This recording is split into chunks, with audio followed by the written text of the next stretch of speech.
Le défi du jour fait suite au défi précédent, où on cherchait à obtenir le contre sur notre bille lors d'un petit rappel en rétro, comme quand on joue la petite ligne. C'est un savoir-faire bien utile en série, mais qui demande de la précision dans la prise de bille et éventuellement dans la quantité d'effets à appliquer. L'enjeu est surtout d'être capable de se placer ce type de rappel avec un angle qui permette de rappeler et d'obtenir le contre. Aujourd'hui, on va donc aller un peu plus loin et jouer les points en amont de ce placement, et chercher à obtenir une position où on va pouvoir jouer un rétro avec le contre sur notre bille. Voici donc notre position de départ. La rouge sera placée comme ceci, à l'angle de ce carré d'une demi-mouche de côté. On placera la jaune juste à côté, à un petit centimètre de la rouge. Et enfin, notre bille joueuse sera placée comme ceci, alignée avec la jaune, à une demi-bille de la grande bande.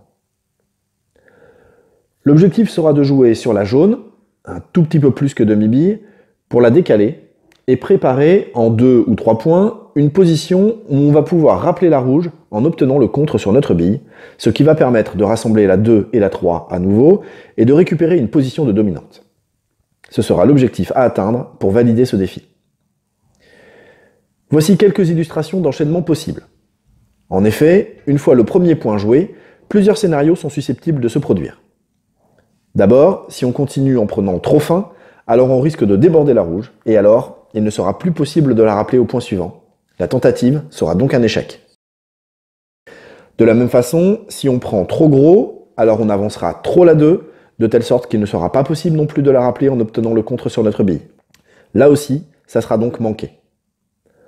Entre ces deux intervalles, selon la quantité de billes choisie, il sera possible d'obtenir des angles où on pourra rappeler, comme illustré au défi 23.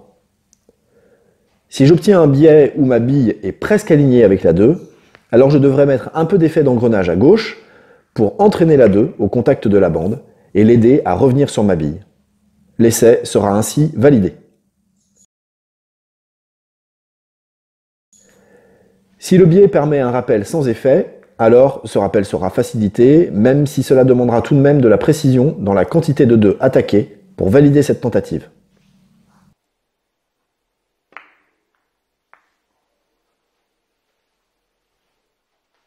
Si on a pris un peu trop gros et qu'on a un peu trop avancé la 2, alors il sera possible de contrarier un peu l'angle de réflexion au contact de la bande en mettant de l'effet d'engrenage à droite pour réussir à avoir le contre et valider l'essai.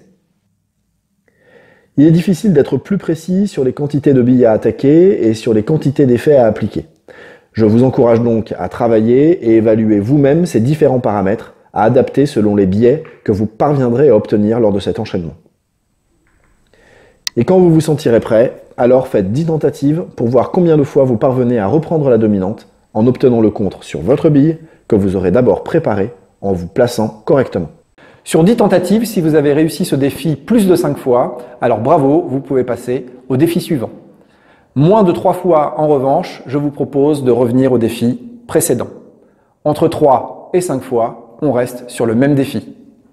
Bon entraînement à tous et à très bientôt sur Billard CC. On n'est pas des champions, mais on y travaille.